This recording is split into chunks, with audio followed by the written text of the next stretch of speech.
আসসালামু আলাইকুম প্রিয় দর্শক, দেখেন আজকে চলে আসলাম শশীভূষণ বাজার হাই স্কুল মাঠে গরুর বাজারে।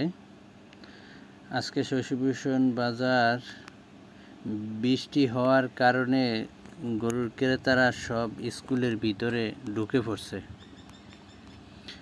আবার বৃষ্টি যখন একটু কমলো তখন আবার সবাই মাঠে নামে আসলো, সবাই গরু দেখাশোনা করতেছে।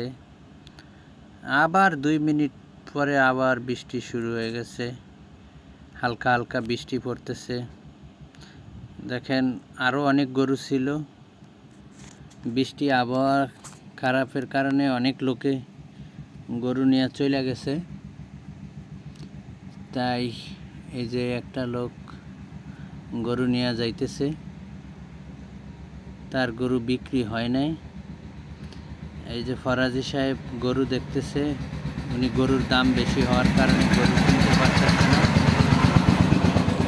তাই আপনারা উপভোগ করতে থাকেন।